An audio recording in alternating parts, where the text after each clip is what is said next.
Sébastien le Prestre de Vauban voit le jour en mai 1633 dans une famille de forestiers issus de la petite noblesse bourguignonne. Stratège, économiste, inventeur, philosophe, Vauban est avant tout connu pour avoir été le grand ingénieur militaire de Louis XIV. En 40 ans, il crée une trentaine de citadelles et en remanie plus de 130 à travers toute la France.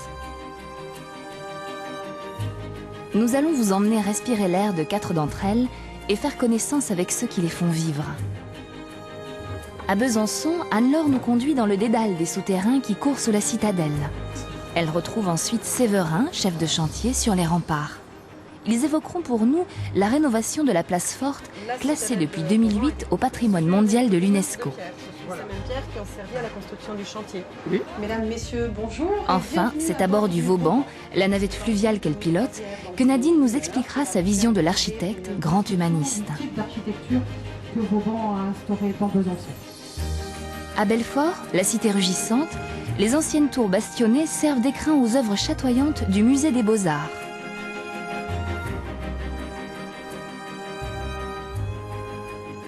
À Arras, l'ancienne capitale artésienne, Philippe, le photographe des airs, et Alexandre, son complice historien et apiculteur, nous livreront les secrets de celle que l'on nomme la Belle Inutile.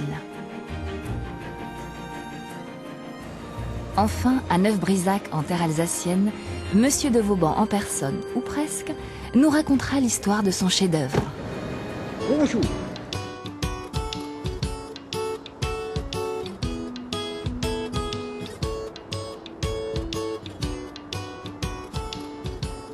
Mais commençons notre périple par Besançon.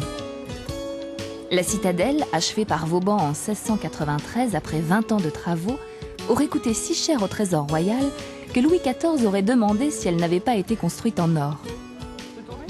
Classé depuis 2008 avec 12 autres sites de Vauban au patrimoine mondial de l'UNESCO, le site est aujourd'hui le plus visité de Franche-Comté.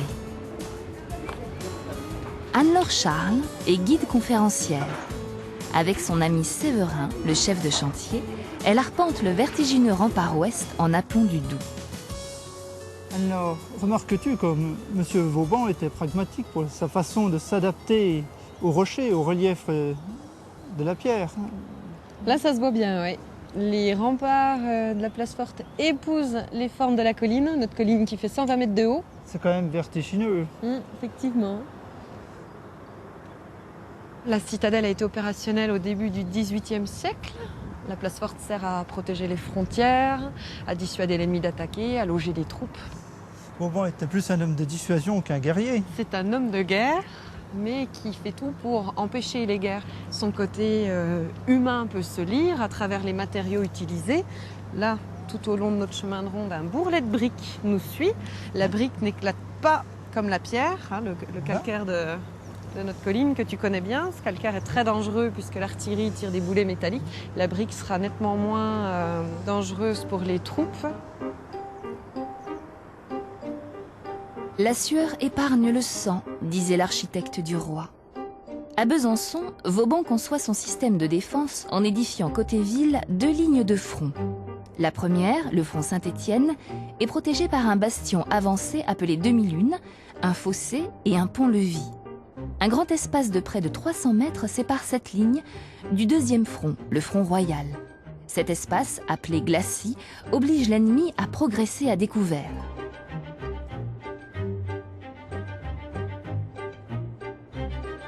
Dans le souci de préserver ses hommes, il creuse un souterrain sous ce glacis.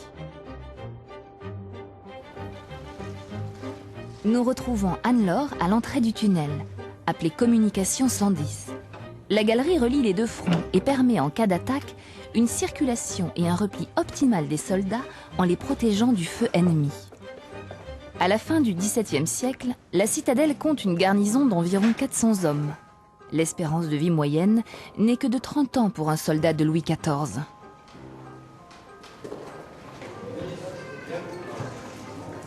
C'est à la sortie du front royal que nous retrouvons Séverin et Anne-Laure. Séverin fréquente la citadelle depuis sa tendre enfance et après avoir œuvré à la restauration des salines d'Arc et Senon, il s'affaire désormais à rendre son lustre aux fortifications de Besançon. La rénovation du bastion sur lequel il travaille avec son équipe prendra près d'1 an et demi.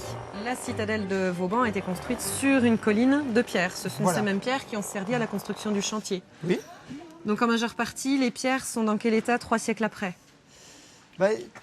La pierre, tout ce qui est vraiment à l'eau exposé au vent, était très endommagé. Très endommagé. On a remplacé 80% sur certaines faces et les faces qui sont abritées, on est passé à 30%. Donc là, c'est la première étape quand vous restaurez un ouvrage. C'est déjà un état des lieux. On fait un relevé à l'identique des pierres de construction, toutes les mêmes cotes, les mêmes dimensions. Elles sont posées exactement au même endroit qu'elles étaient il y a 3 siècles. Et là, c'est la partie là-dessus, donc c'était un peu altéré. Donc nous avons pris une poutre en béton qu'on a retaillée façon rocher. Donc c'est ce niveau qu'on voit là. Voilà. Et nous avons mis toutes les pierres neuves et nous avons conservé quelques pierres anciennes avec les marques de bossage des tailleurs de pierre.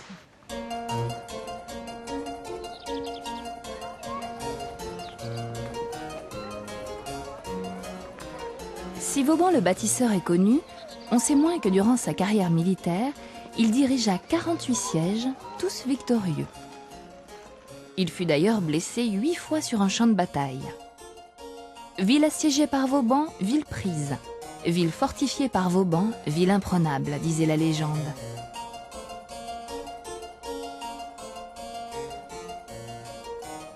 L'ingénieur utilisait son expérience d'assaillant pour parfaire ses systèmes de défense.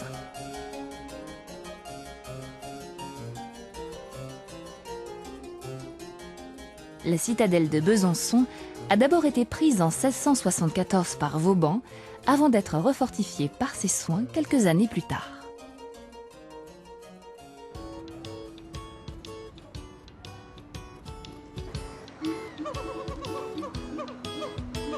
Dans la dernière ligne de défense de la citadelle, les soldats du roi ont laissé place à de singuliers locataires. Vauban s'étonnerait sans doute de rencontrer au cœur de son ouvrage lions, tigres de Sibérie, gibbons ou flamants roses. Depuis 50 ans, le jardin zoologique abrite une 60aine d'espèces d'animaux, dont les 3/4 sont menacés ou en voie de disparition.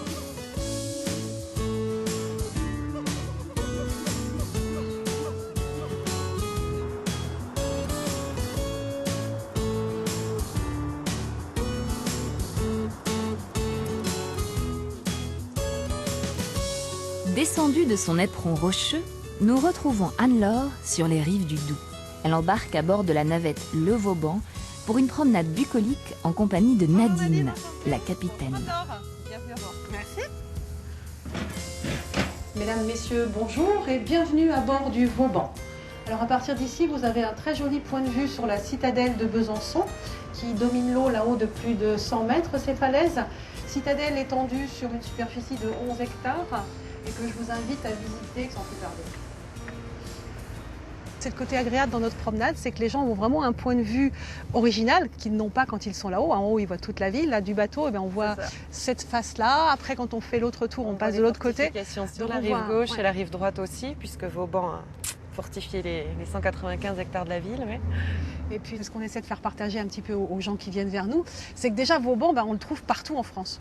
Quel que soit presque l'endroit, si vous faites les côtes françaises, vous avez des œuvres de Vauban, soit des travaux partant de zéro, soit des fortifications de certaines villes. Donc un peu partout en France, il y a Vauban. Et puis moi, ce que j'aimais bien, c'était le côté humain de cet homme-là. Enfin, on en parle toujours des fortifications, donc ça a un côté très solide, la pierre, bien sûr. Mais l'homme est intéressant, je trouve aussi. L'homme est au cœur. Ses voyages, il est allé partout. Et aujourd'hui, c'est facile de faire des kilomètres toute l'année. À son époque, je trouve que, il faisait énormément, des milliers de kilomètres tous les ans pour aller d'un point à un autre. Donc c'est un homme qui était sur les routes, qui était au contact des gens et qui ne s'est pas contenté d'être un courtisan de Louis XIV. Moi, j'avais bien aimé ce côté-là. Loin de là. Donc là, la Saône, le Rhône, la Méditerranée au bout du chemin. Lille, Briançon, Marseille, Perpignan, Rochefort, Saint-Martin-de-Ré, Brest, Belle-Île-en-Mer et jusqu'à Maastricht, voyageurs insatiables Vauban supervisait souvent simultanément la construction de sites très distants les uns des autres.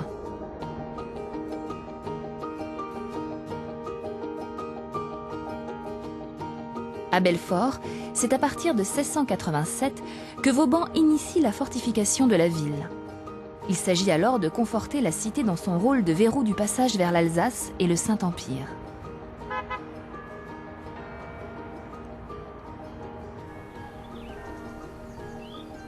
N'est-ce pas un peu grâce à notre fameux ingénieur que les Belfortins doivent d'être restés français en 1871 ? La résistance héroïque des habitants repliés au sein du château fit que la ville ne tomba jamais aux mains des troupes prussiennes. Ainsi, Belfort fut détaché de l'Alsace et devint le 90e département français. Aujourd'hui, certaines tours bastionnées de la ville ont trouvé un nouvel usage, la mise en valeur d'œuvres contemporaines. Pour le plaisir des yeux, allons faire un tour au musée des Beaux-Arts, où l'art de la construction militaire a su se mêler au regard des artistes dont les œuvres se trouvent là exposées.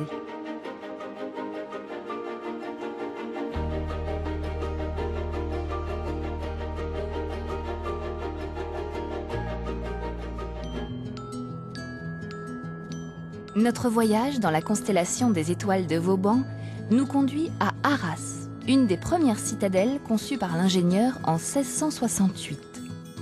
C'est en effet l'année précédente, non loin de là, pendant le siège de Lille, que le roi Soleil fait la connaissance de l'architecte, alors ingénieur anonyme au service de ses armées. La fougue, l'inventivité et le dévouement de Sébastien le Prestre de Vauban persuadent le roi de lui confier des tâches ambitieuses. C'est au pied de la citadelle, inscrite au patrimoine mondial de l'UNESCO, que nous retrouvons Philippe Frutier, photographe aérien.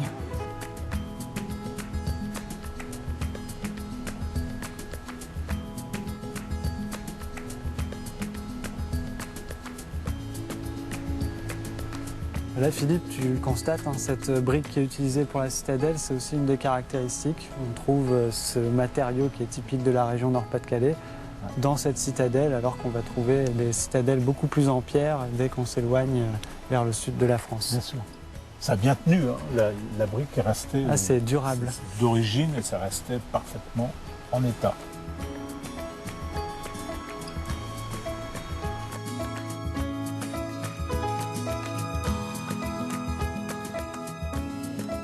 La citadelle est construite en seulement 4 années. Les travaux sont directement supervisés par Vauban, qui demande le doublement de la garnison afin que les soldats puissent renforcer le contingent d'ouvriers. L'achèvement de la place en 1672 donne alors lieu à une cérémonie fastueuse.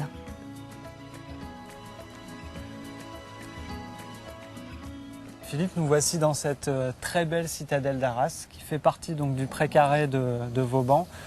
Cette ligne de démarcation qui devait protéger le royaume de France à la frontière du nord, créant 2 lignes dont Arras faisait partie à l'arrière.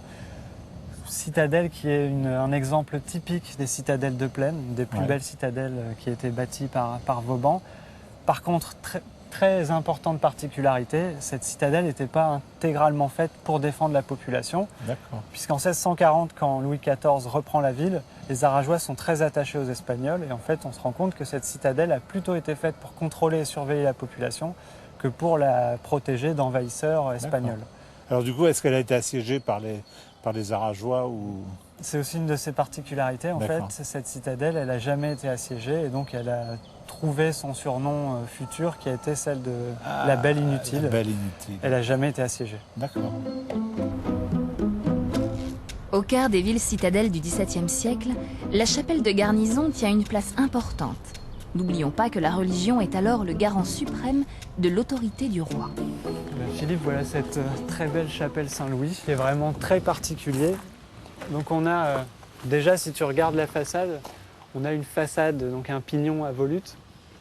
Donc c'est le style baroque flamand qu'on va retrouver très souvent dans la région. Alors si on regarde un petit peu la structure, on va avoir notamment donc, Louis XIV et Napoléon III qu'on voit plus trop à droite, qui se font face, avec leurs armes respectives à gauche et à droite, simplement parce que Louis XIV, c'est le bienfaiteur qui a fondé et qui a créé cette chapelle, Saint-Louis. Et en face de lui, Napoléon III qui a restauré cette chapelle en 1867, à un moment où la chapelle était dans un état assez délabré. D'accord. Donc tous ces deux personnages sont célébrés. Alors historiquement, il y avait une statue de Saint-Louis au milieu qui a disparu. D'accord.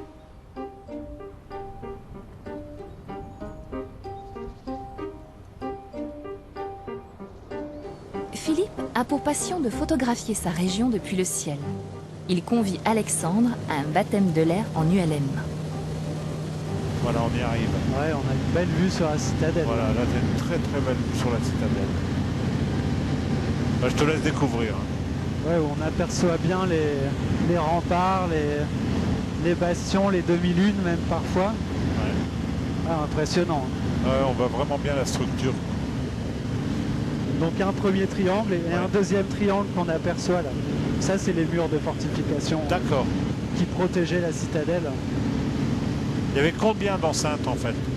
Il y en avait 5. 5 enceintes. C'est vrai que voir cette citadelle qui nous paraît immense quand on y est, elle paraît assez frêle, assez petite, très verte.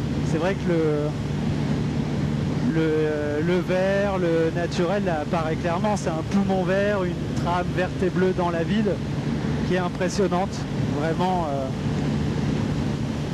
Donc tu vois, ici, on a vraiment, on voit ce que ça signifie qu'elle était face à la ville. Ouais. On voit clairement qu'elle sert à surveiller la ville. Bon, et voilà. Génial. C'est simple, hein? C'est génial. Tu veux essayer? Ah non. Plus tard, peut-être. Là, non. Échange de bons procédés, c'est maintenant à Alexandre d'initier Philippe à sa passion, l'apiculture. Amoureux de la citadelle, il a en effet installé sa mielerie dans une ancienne poudrière de la place Forte. Un cadre verdoyant, proche de la ville, idéal selon lui pour élever des abeilles dans le respect de la biodiversité. Doucement. Et bien, la reine, elle est ici. Avec son oui, petit point rouge. point rouge. Juste ici. Ah ouais, elle est beaucoup plus grosse. On met un petit point rouge, un petit point de couleur à la reine, en fait, pour symboliser l'année de naissance de cette reine. Donc le point rouge, c'est pour l'année 2013. Donc c'est une reine qui est née cette année. Ici, c'est un cadre à bâtir, des cadres à jambage. Donc là, elles sont en train. Vous voyez les abeilles qui se font la courte échelle, ou un petit échafaudage. Elles sont en train de bâtir la cire. Ça, c'est un très jeune essaim que j'ai mis en circulation il y a 6 jours. D'accord. Alors, le matériau cire, en fait, il vient de... C'est les glandes. C'est les glandes, c'est la cirières sécrétion de l'abeille, d'accord. qu'on a. Hein. La cérumen de nos oreilles, c'est de la production de cire, sauf qu'elle, elle décide de produire la cire, alors que nous, c'est fait de manière... Donc là, Philippe, tu peux bien réenfumer. Ça agite un peu, ouais. Nickel, elle bourdonne un peu. Philippe, je te propose de goûter la production du printemps, si t'es partant.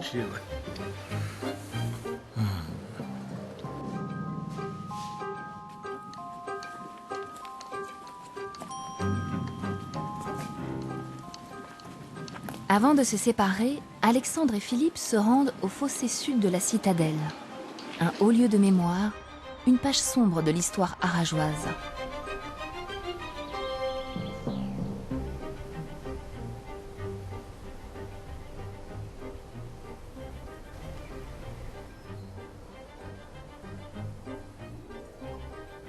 C'est vraiment le lieu le plus émouvant de la citadelle d'Arras, donc ce mur des fusillés où 218 jeunes, moins jeunes, ont été tués par la barbarie nazie.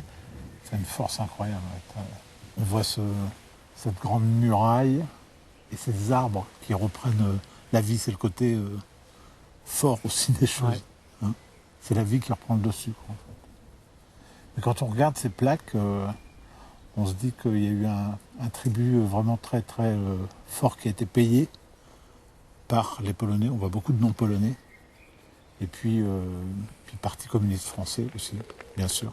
Et tous les mineurs qui étaient en grève passive, c'est vrai que c'est... Divion, Lens, Fouquier-les-Lens, Evin-Malmaison, bref, c'est toutes des villes de la mine en fait. Hein.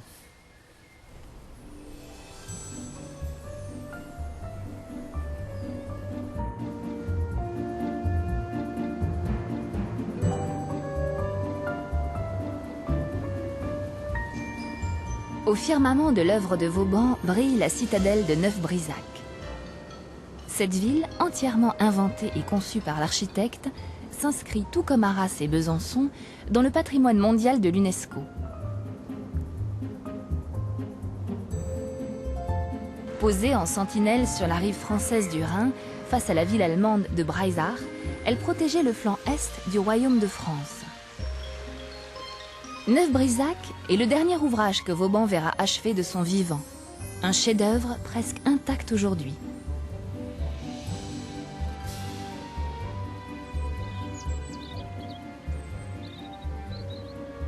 Bernard Domard, d'abord simple guide à la citadelle, a décidé il y a 5 ans de revêtir les habits et la personnalité de son maître à penser. Dans un espace-temps en suspension entre les siècles, il nous raconte l'histoire de ce lieu unique et méconnu. En 1638, Bernard de Saxe-Weimar, qui combat pour la couronne de France, va emporter le siège de Brisach, de l'autre côté du Rhin. Et en 1648, à la signature du traité de Westphalie, Brisach devient française. Et nous sommes très heureux de posséder cette place forte inestimable sur le Rhin pour verrouiller le passage aux Autrichiens. En 1697, à la signature du traité de Ryswick, eh bien, on doit rendre Brisach à l'Empire et on n'a plus de forteresse pour défendre la frontière du Rhin.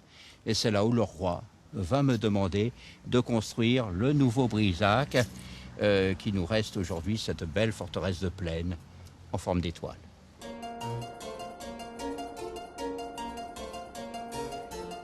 Des 3 plans proposés par son ingénieur pour la conception de cette forteresse, le roi Soleil choisira le plus ambitieux. L'architecte améliore encore son système de fortification, développant son dessin en étoile par un doublement des bastions avancés. L'assaillant est obligé d'attaquer à découvert dans des corridors étroits, à portée de mitraille des défenseurs de la place. Gauche, gauche, gauche, gauche, gauche. Ici, nous sommes en plaine. Nous devons bâtir, concevoir une forteresse équitablement défendue sur tout son pourtour. Et comme nous sommes en plaine, c'est une forteresse enterrée, dissimulée à l'ennemi. C'est en cela que Neuf-Brisach va passer pour la forteresse la mieux défendue d'Europe, avec double rangée de fossés, double rangée d'ouvrages et 3 lignes de feu. Il n'a pas été possible de vérifier l'invulnérabilité de Neuf-Brisach, puisqu'elle ne sera jamais attaquée. Mais du vivant de Vauban, aucune de ces citadelles n'est jamais tombée.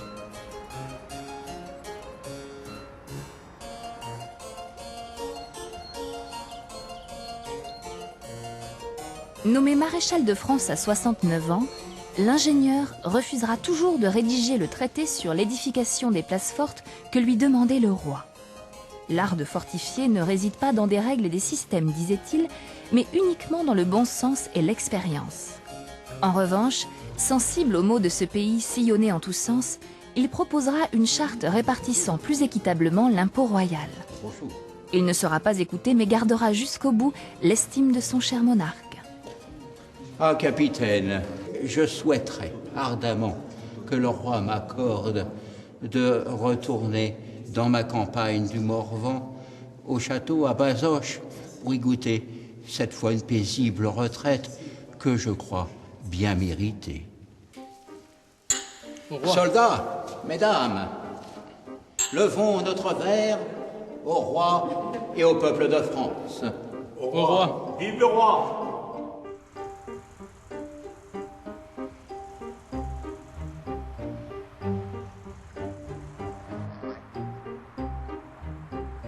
Aujourd'hui encore, les moutons entretiennent les perspectives rectilignes et rases de votre ouvrage, monsieur de Vauban, perpétuant votre volonté.